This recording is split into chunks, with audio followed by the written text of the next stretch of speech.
عبرت کا باعث ہو جس کو دیکھ کر لوگ نصیحت پکڑے۔ بنی اسرائیل کی تاریخ کے اہم واقعات قرآن مجید اس غرض سے بیان کر رہا ہے کہ ایک طرف خود یہود کو شرمساری اور ندامت ہو، وہ اپنی حقیقت کو پہچان لیں اور سیدھی راہ کی طرف مائل ہوں، اور دوسری طرف مسلمانوں کے لیے تنبیہ ہو، وہ گزشتہ قوموں کے واقعات سے عبرت پکڑیں، اپنے اعمال کا جائزہ لیں، سبق حاصل کریں اور قرآن مجید کی روشنی میں اپنے آپ کو ٹھیک کریں۔ گزشتہ آیت میں جو واقعہ ہم نے پڑھا ہے اسے خود بنی اسرائیل کی تاریخ میں کافی اہمیت حاصل ہے، اور یہ سب لوگ اس سے اچھی طرح واقف ہیں، اور قرآن مجید اسی کی طرف انہیں توجہ دلا رہا ہے۔ اس واقعے کے بیان کرنے کے بعد قرآن مجید نے اس آیت میں بھی اعلان کر دیا کہ اسے اس وقت کے لوگوں کے لیے اور بعد کے آنے والے لوگوں کے لیے باعث عبرت اور سرمایہ نصیحت بنا دیا گیا، تاکہ سب لوگ اللہ کے حکم کی نافرمانی کے انجام سے آگاہ رہیں اور ہر لمحہ محتاط رہیں۔ حقیقت یہ ہے کہ متقین ڈرنے والوں کے لیے خاص طور پر یہ واقعہ راستہ سمجھانے والا ہے، اس لیے انہیں یقین ہو جائے گا کہ انسان کے لیے تقوی ہی تمام نیکیوں کی جڑ ہے۔ اس آیت کے سمجھ لینے کے بعد ذرا بھی شبہ نہیں رہتا کہ اللہ تعالیٰ کے حکم کی نافرمانی یقیناً بڑے عذاب کا سبب بنتی ہے۔ ہمیں ہمیشہ اس چیز کو پیش نظر رکھنا چاہیے، صورت مسخ ہو کر بگڑ جانا، انسان کا بندر بن جانا معمولی بات نہیں۔ انسان کو اللہ کے عذاب اور غصہ سے ڈرتے رہنا چاہیے۔ اس آیت سے یہ بھی سمجھ میں آتا ہے کہ دنیا کے پچھلے واقعات سے انسان کس قدر نصیحت حاصل کر سکتا ہے۔ حقیقت میں اس مقدس کتاب یعنی قرآن مجید نے نہایت وضاحت کے ساتھ یہ بات ذہن نشین کرا دی کہ تاریخ کا فائدہ انسان کے لیے کیا ہے، اور یہ کہ ہر واقعہ تاریخ بننے کے قابل نہیں، صرف وہی واقعات تاریخ کہلانے کے مستحق ہیں جن سے انسان کوئی اچھا سبق حاصل کر سکے۔ تو ناظرین، اب میں آپ کے سامنے قرآن پاک کی سورت بقرہ اور اس کا ترجمہ اور تفسیر بیان کرنا چاہتی ہوں۔ وَإِذْ قَالَ مُوسَىٰ لِقَوْمِهِ إِنَّ اللَّهَ يَأْمُرُكُمْ، اور جب موسیٰ نے اپنی قوم سے کہا بے شک اللہ تمہیں فرماتا ہے ان تذبحوا بقرۃ، کہ گائے ذبح کرو۔ قالوا، کہنے لگے اتتخذونہ ہزوا، کیا تم ہم سے ہنسی کرتے ہو؟ قال اعوذ باللہ، وہ بولے خدا کی پناہ، ان اکون من الجاہلین، کہ میں جاہلوں میں سے ہوں۔ تو ناظرین، اس آیت کی تفسیر کچھ ایسے ہے، اتتخذونہ ہزوا، کیا تم ہم سے ہنسی کرتے ہو؟ بنی اسرائیل کے نزدیک گائے بہت مقدس تھی۔ جب حضرت موسیٰ علیہ السلام نے انہیں اللہ تعالیٰ کا حکم سنایا کہ گائے ذبح کرو تو بھنچکے ہو کر رہ گئے۔ انہیں یقین نہ آیا کہ ایسے مقدس جانور کی ذبح کر ڈالنے کا حکم ملا ہوگا۔ وہ یہی سمجھے کہ حضرت موسیٰ علیہ السلام ان کے ساتھ ہنسی کر رہے ہیں۔ الجاہلین، جاہل، یہ لفظ جہل سے بنا ہے، اس کے لغوی معنی ہے کسی کام کو اس کے صحیح طریقے کے خلاف کرنا۔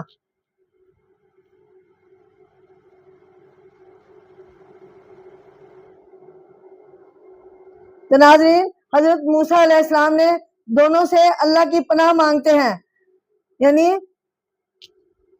اللہ کے نام پر جو شخص خود اپنا حکم چلانا چاہتا ہے وہ یا تو اللہ تعالیٰ سے غافل ہے یا جاہل ہے، اور دین میں ہنسی مذاق کے نتیجے سے بے خبر ہے۔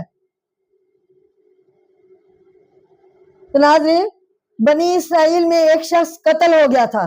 تو یہ قصہ کچھ ایسے ہے کہ بنی اسرائیل میں ایک شخص قتل ہو گیا تھا، لیکن قاتل کا سراغ نہ ملتا تھا۔ اللہ تعالیٰ نے حضرت موسیٰ سے فرمایا کہ بنی اسرائیل کو حکم دے کہ وہ ایک گائے ذبح کرے اور اس کے گوشت کا ایک ٹکڑا مقتول کے جسم پر مارے، اس سے وہ مقتول زندہ ہو جائے گا اور قاتل کا پتہ بتا دے گا۔ صدیوں مصر میں رہنے کے وجہ سے بنی اسرائیل گائے کو بہت مقدس سمجھنے لگے، اس لیے انہیں گمان ہوا کہ شاید ان سے حضرت موسیٰ علیہ السلام ہنسی کر رہے ہیں۔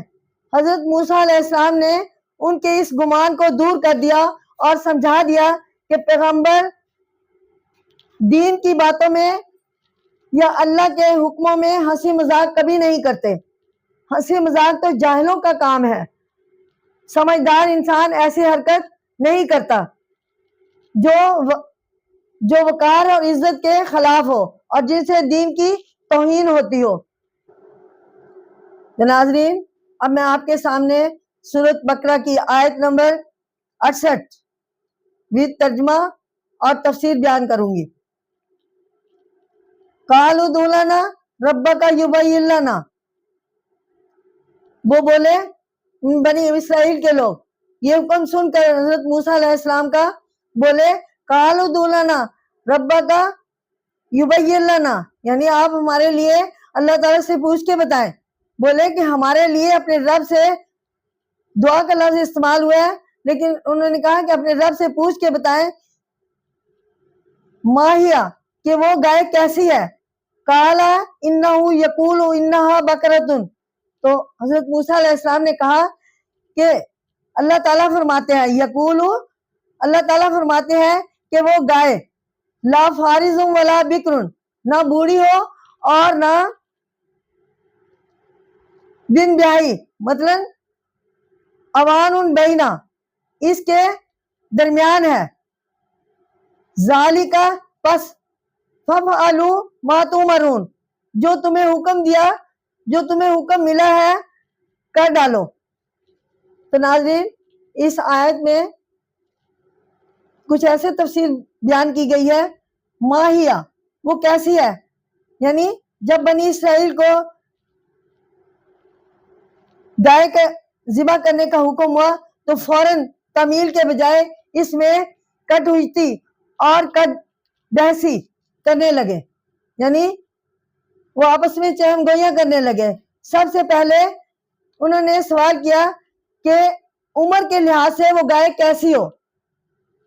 فارض، بوڑھی، اس سے مراد ایسی عمر ہے جس کو پہنچ کر بچے جننے کا سلسلہ ختم ہو چکا ہو، یعنی بہت بوڑھی۔ تقوی، اوان، درمیان، اس سے مراد ہے درمیانی عمر والی جو نہ بہت بوڑھی ہو اور نہ ہی بچی۔ اللہ اور اس کے نبی کے احکام حکمت کے بغیر نہیں ہوتے، البتہ ضروری نہیں کہ ہر انسان ان کے اندرونی حکمت کو سمجھ سکے، اس لیے ان کی تعمیل میں کسی تعمل، ہچکچاہٹ اور اعتراض سے کام نہیں لینا چاہیے، بلکہ جو بھی حکم ہو بلا چون و چرا اس کی تعمیل کر دینی چاہیے۔ ہر حکم اور قانون ابتدا میں سادہ اور آسان ہوتا ہے، لیکن جب اس میں بال کی کھال نکالی جاتی ہے تو وہ پیچیدہ اور مشکل ہوتا ہے، یعنی بار بار سوال کرنے سے کام مشکل ہو جاتے ہیں، اور پھر جس قدر اس میں موشگافیاں کی جاتی ہے وہ مشکل سے مشکل تر ہوتا جاتا ہے۔ اللہ تعالیٰ نے بنی اسرائیل کو حضرت موسیٰ علیہ السلام کے ذریعے حکم دیا کہ وہ ایک گائے ذبح کرے، یہ بالکل سیدھا اور آسان حکم تھا۔ وہ لوگ گائے لے کر ذبح کر دیتے، لیکن انہوں نے کٹ ہجتی سے کام لیا، یعنی آنے بہانے سے کام لیا۔ اول تو نبی سے کہا کہ تم ہم سے مذاق کر رہے ہو۔ جب موسیٰ علیہ السلام نے یقین دلایا کہ میں جاہل نہیں ہوں کہ میں ایسی باتیں کروں، اب نئی بات نکالی کہ وہ بنی اسرائیل کہنے لگے کہ اللہ سے پوچھ کے بتائیں کہ اس کی عمر کتنی ہو، وہ جوان ہو یا بوڑھی ہو یا درمیانی عمر کی ہو۔ گویا آسان حکم میں اپنے لیے ایک مشکل خود انہوں نے پیدا کر لی۔ آپ کے سامنے قرآن پاک کی سورۃ بقرہ اس کی آیت نمبر 59 اس کا ترجمہ وتھ تشریح 69 اس کا ترجمہ اور تشریح آپ کے سامنے پیش کر رہی ہوں۔ اللہ کے حکم میں حجت بازی، یعنی قالوا ادع لنا ربک یبین لنا۔ تو پھر بنی اسرائیل جو تھے وہ حضرت موسیٰ سے ایک اور سوال کرنے لگے، بولے اپنے رب سے ہمارے لیے دعا کر، یعنی اپنے رب سے ہمیں پوچھ کے بتا۔ قالوا ادع لنا ربک یبین لنا، کہ وہ ہمیں بتا دے ما لونہا، کہ اس گائے کا رنگ کیسا ہو۔ قال انہ یقول انہا، تو موسیٰ علیہ السلام نے کہا وہ فرماتے ہیں، یعنی اللہ تعالیٰ فرماتا ہے یقول انہا، کہ وہ بقرۃ صفراء، کہ گائے زرد رنگ کی ہو، فاقع لونہا، اور اس کی زردی خوب گہری ہے، تسر الناظرین، دیکھنے والوں کو اچھی لگتی ہو۔ تو ناظرین اس آیت کی تفسیر کچھ ایسے ہے کہ سابقہ آیات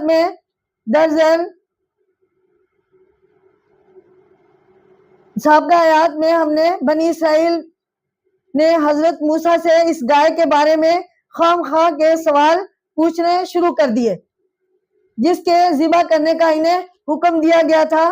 پہلے انہوں نے اس کے عمر کے متعلق باتیں دریافت کی، تو انہیں بتایا گیا کہ وہ نہ بہت بوڑھی ہو اور نہ بالکل چھوٹی عمر کی۔ گویا سوال کرنے کے بعد ان پر ایک شرط لگا دی گئی، وہ پھر بھی باز نہ آئے، اور دوسرا سوال اٹھا کھڑا کیا کہ اس کا رنگ کیسا ہو۔ اب حضرت موسیٰ نے اللہ تعالیٰ سے پوچھنے کے بعد انہیں بتایا کہ اس گائے کا رنگ زرد ہو، اور یہ رنگ بھی خوب شوخ اور کھلتا ہوا، ایسا ہو کہ وہ دیکھنے والوں کا دیکھتے ہی جی خوش ہو جائے اور وہ دیکھنے میں اچھی لگتی ہو۔ گویا ایک دوسرے سوال کی وجہ سے ایک اور شرط اس آسان حکم کی تعمیل میں لگا دی گئی، اور یہ سب کچھ خود بنی اسرائیل کی اپنی کرتوتوں کا نتیجہ تھی کہ وہ ایک اچھے بھلے سیدھے سادے حکم کو خود اپنے ہاتھوں سے اس قدر پیچیدہ اور مشکل بنا رہے تھے۔ ان سوالات سے معلوم ہوتا ہے کہ یہ لوگ حد درجہ کام چور اور چالاک تھے۔ وہ اللہ تعالیٰ کے حکم میں ٹال مٹول کرنا چاہتے تھے۔ انہیں اس بات کا احساس نہ تھا کہ اس حکم میں کس قدر مصلحت پوشیدہ ہے، جس کام کو وہ اپنے لیے دشوار سمجھ رہے تھے۔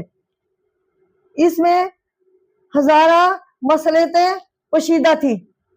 بنی اسرائیل کے ایسے واقعات سے ہمیں سبق حاصل کرنا چاہیے، اور یہ بات ہمیشہ پلے باندھ لینی چاہیے کہ اللہ کے حکم میں کسی قسم کی کٹ ہوتی کرنا اور بال کی کھال اتارنا ہرگز مفید نہیں ہوتا۔ اس سے پرہیز کرنا چاہیے اور بلا چون و چرا احکام خداوندی کو بجا لانا چاہیے۔ تو ناظرین اب میں آپ کے سامنے سورۃ بقرہ کی آیت نمبر 70 تا 71 بیان کر رہی ہوں۔ اللہ تعالیٰ کے حکم میں ایک اور حجت بازی بنی اسرائیل کی۔ قالوا ادع لنا ربک یبین لنا، بولے ہمارے لیے اپنے رب سے دعا کر، یا ہمارے لیے اپنے رب سے پوچھ کر بتائیں کہ وہ بتا دے۔ یبین لنا ما ہی، کہ وہ گائے کس قسم کی ہے۔ ان البقرہ تشابہ علینا، کیونکہ اس گائے کا ہم کو شبہ پڑا ہے۔ وَإِنَّا إِنشَاءَ لَمُهْتَدُونَ، اور اگر اللہ نے چاہا تو ہم ضرور راہ پا لیں گے۔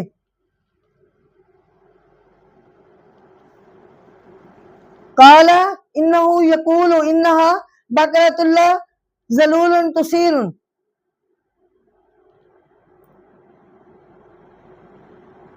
کہا وہ فرماتا ہے کہ وہ ایک گائے ہے،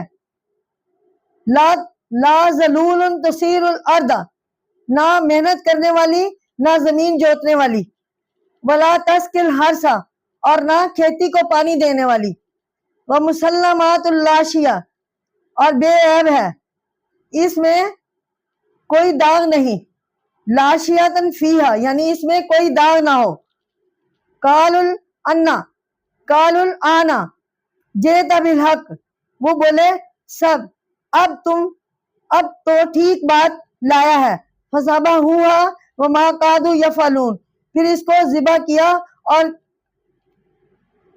وہ لگتے نہ تھے ایسا کریں گے۔ تو ناظرین، اب میں آپ کے سامنے سورۃ بقرہ کی آیت نمبر 70 اور 71 کی تفسیر بیان کرتی ہوں۔